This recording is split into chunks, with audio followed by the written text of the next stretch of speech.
Good evening, dear students. This is Mr. Abdurrahman Dawi.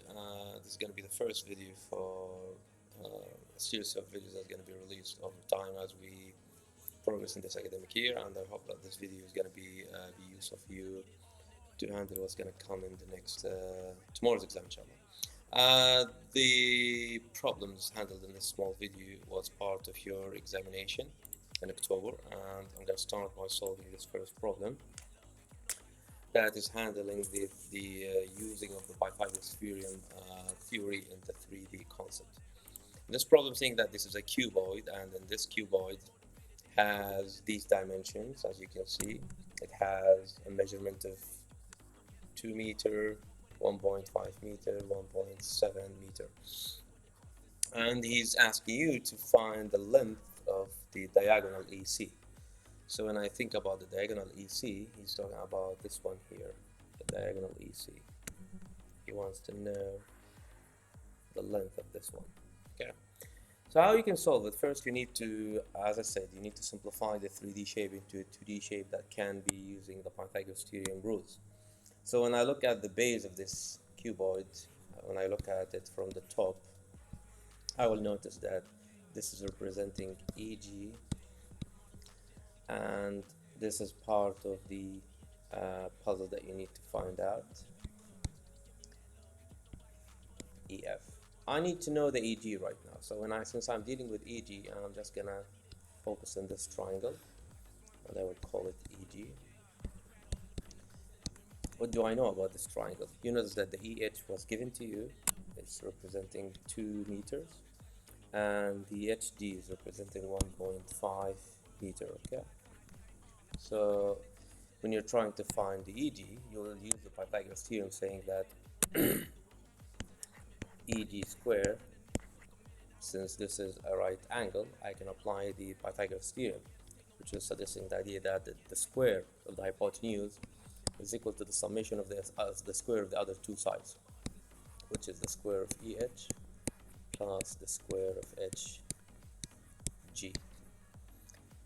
Now, when I write it and simplify it, I will know that EG squared that I need to find is going to be equal to EH squared, which is going to be equal to 2 squared plus 1.5 squared.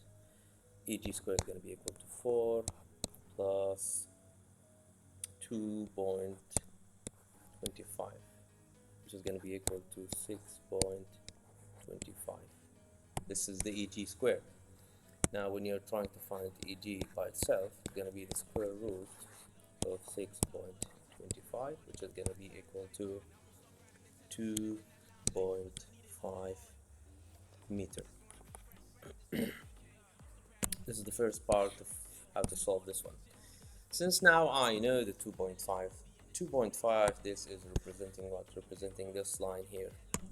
Representing this line here. This is the EG. Since I know the EG right now, you can see that this is representing a right angle, right? You see this?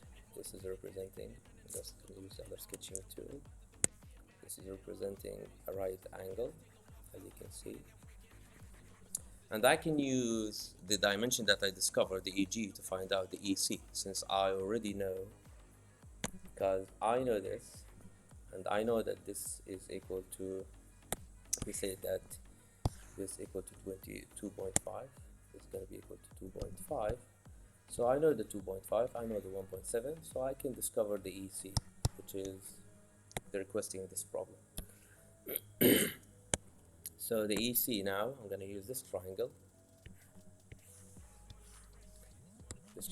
called EC, and this is G, and the dimensions is going to be 1.7, which is given in the problem, and this one we discovered, the EG we just discovered, which is going to be equal to 2.5, and I just need to know this, which is the EC. Applying the Pythagoras theorem, saying EC squared is going to be equal to the EG squared plus CG squared. So the EC squared is going to be equal to 2.5 squared plus 1.7 squared.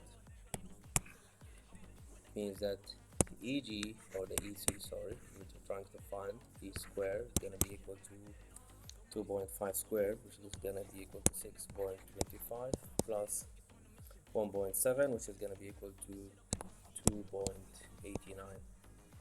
Means that it's gonna be equal to 9.14, meaning that EC is gonna be equal to the square root of 9.14. And when I use the calculator, EC is gonna be equal to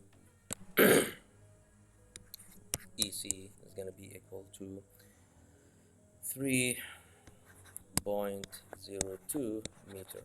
Okay, this is the first request of the problem. He asked you to find EC. After that, he's gonna ask you to find this. He said, what is the angle between EC and the base plane?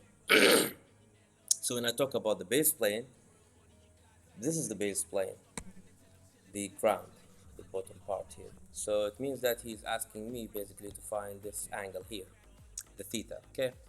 And it means that I can use it. Basically, I just need to use the basic rule, preferred. This is the thing that I prefer. I always try to find it using the tan. Sorry, just a second.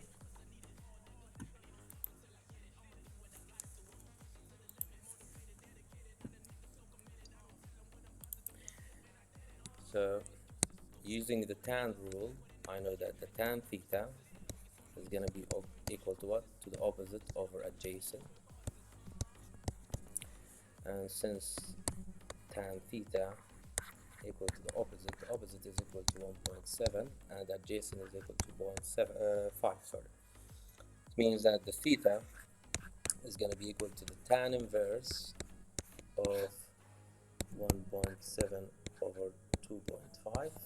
Basically is equal to the tan inverse of 0.68, which means that the theta or the angle is going to be equal to 34.2 degrees. This is the solution for the first problem. I'm going to see you in the next video explaining the other problems. Take care.